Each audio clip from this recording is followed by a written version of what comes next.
이 차은택 씨와의 친분은 언제부터 시작됐습니까? 그거는 꽤 오래됐죠. 한 몇 년 전부터 그냥 보면 안녕하세요 인사 정도 자, 하는. 그럼 뭐 지금 거기는 논란이 되고 있는 어떤 뭐 K 스포츠단이라든지 저는 미르재단이라든지 전혀 WK라든지 제가 모르던 부분들이 자꾸 언급이 되면서 제 이름이 거론이 되는 부분이 정말 당황스러운 거예요. 공개 이제 시연하는 날 네. 대통령이 참석을 했습니다. 네네. 그때 뭐 당황스럽지는 않았나요? 제가 이 과정 중에 했던 역할은 정말 단순 납품자로서의 역할밖에 없어요. 네. 심지어 늘품체조라는 이름도 제가 만든 게 아니고 저는 이 일이 이제 생기고 나서 그러니까 그 이전부터 사실은 저는 굉장히 많은 피해를 입고 있다고 생각하고 억울한 부분이 굉장히 많아요. 그러니까 간단히 얘기한다면 이 늘품체조가 국민체조로 어떻게 선정이 됐느냐 이건데 이거를 원래 코리아 체조였죠. 아니 개발한 사람이 정아름 씨다 지금 이렇게 됐는데 본인은 아니다 이거 아닙니까? 본인은 뭐 사실 지금 이런 상황이죠. 차은택 씨하고 정확하게 알지도 못하고 실제로는 늘품체조 만들지도 않았고 돈도 얼마 안 되는 거를 그냥 어. 춤을 췄는데 내가 지금 다 한 것처럼 돼 있다. 그렇기 때문에 억울하다는 취지로 얘기를 했는데 뭐 저 말이 맞을 수도 있고 뭐 그건 알 수가 없지만 중요한 거는 어쨌든 차은택 씨를 기점으로 해서 그 국민체조에서 늘품체로 바뀐 거는 사실이거든요. 정아름 씨가 개입됐는지 안 개입됐는지 그건 알 수는 없지만 그 과정에서 차은택 씨는 개입될 가능성이 아주 높아 보이는 뭐 그런 상황입니다. 근데 이게 근데 지금 보면 정아름 씨 인터뷰 내용을 제가 쭉 봤거든요.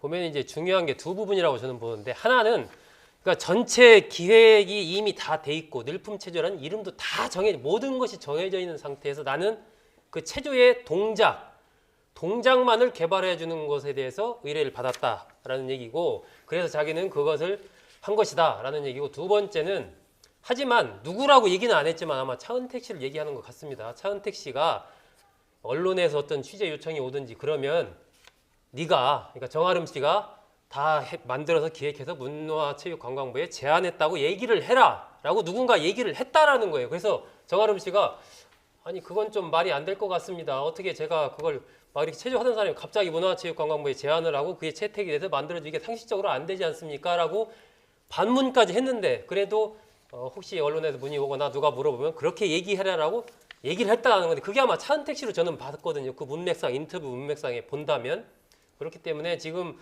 차은택 씨가 뭐 귀국하는 시점과 맞춰서 예를 들면 정아름 씨가 차은택 씨를 위해서 어떤 변명을 하거나 이런 것은 아닌 것 같고요. 이 정아름 씨 입장에서도 뭔가 지금 상황에서 지금 뭐 네티즌들이 여러 가지 막 댓글도 많이 달고 비난이 빗발치고 하니까 이제 빨리 뭔가 지금 진실을 밝혀야 되겠다 해서 아마 이렇게 좀 인터뷰를 한 거 아닌가 제가 보기엔 그렇게 저는 봤습니다. 정아름 씨는 아마 차은택 씨 유명한 사람하고 같이 작업을 한다고 하니까 SNS에다 막 올렸대요. 나 차은택 씨하고 이게 늘품 체조한 늘품이 내가 보니까 늘 푸름을 줄인 것 같아요. 늘품. 이름은 참 독특해요. 그 늘푸름을 좀 그 약자로 만드는 것 같은데 그래 막 SNS에 올렸다는 거예요. 예. 나 차은택 씨 유명한 사람하고 이거 한다. 그랬더니 차은택 씨가 바로 차은택 씨가 그 운영하는 기획사 쪽에서 즉시 그거 내려라 빨리 SNS. 그래서 신속하게 내렸고 정아름 씨는 그 체조에서 받은 돈이 800만 원이랍니다. 예. 근데 이제 원래 코리아 저 체조 거기에 들어간 돈은 꽤 많지요. 그게 이제 그걸 변경돼서 개발하는 데 들어간 돈이 많다는 그래서 이제 뜻이죠? 그 어떤 그 변환시켜 가지고 어떤 공금을 한 것 같은 그런 이제 느낌이 드는 거죠. 저는 이번 늘품 체조의 그 해프닝이 아니죠. 늘품 체조 사건과 그 다음에 최근 드러나고 있는 이 올림픽 왜 마스코트 바꾸고 평창에서 평창 마스코트 진돗개로 바꾸고 바뀌었다며요. 이 메인 스타디움 바꾸고 하는 근데 그 바꾼 동기가 전부 다 이거 아닙니까? 이미 다 만들어졌는데 이것도 지금 말씀하셨듯이 코리아 체조라고 해서 문체부 산하 그 단체에서 이미 3억인가 해갖고 그걸 만들었는데도 불구하고 거의 다 됐는데 중간에 끼어들어서 또다시 2억 5천이라는 돈을 해서 또다시 만든 거 아닙니까? 근데 마스코트도 마찬가지고 또 메인 스타디움도 마찬가지고 이런 일들이 사실은 사익을 추구하는 어떤 과정, 권력한 비리일 수도 있지만 더 사실은 면밀히 봤을 때 국고 낭비잖아요. 그렇죠.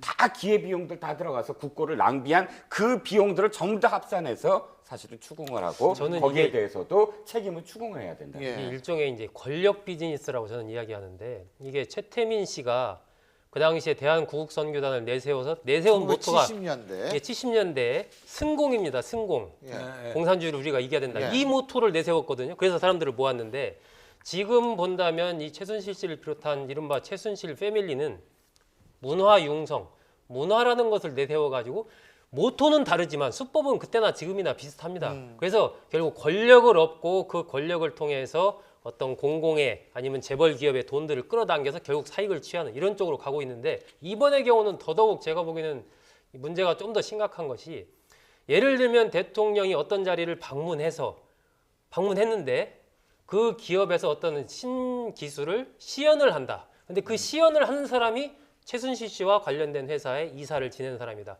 예를 들면 이런 식으로 관련된 여러 곳에 대통령이 직접 등장한다는 것이거든요. 이 얘기는 이 대통령이 그걸 알았는지 몰랐는지 모르겠지만 어쨌건 그러한 큰 틀의 이른바 권력 비즈니스 부분에서 예. 대통령이 그런 것을 때로는 일종의 붐업을 시키고 때로는 현장에 가서 격려하고 이런 식이 됐기 때문에 정말로 국민들이 보기에는 정말 황당하면서도 울분이 터지는 그런 상황이 된 것입니다. 그렇죠. 이런 것들이 사실은 그냥 그거로만 끝나는 게 아니라 우리가 흔히 이제 정치 테마주라고 부르잖아요. 어떤 정치적인 부분에 있어서 정치 지도자나 의미 있는 사람이 어떤 영역에 가가지고 시연을 한다든지 참여한다는 얘기가 나오면 이게 일종의 정책이 되기 때문에 관련돼 가지고 여러 주식들이 또 따라서 올라가잖아요.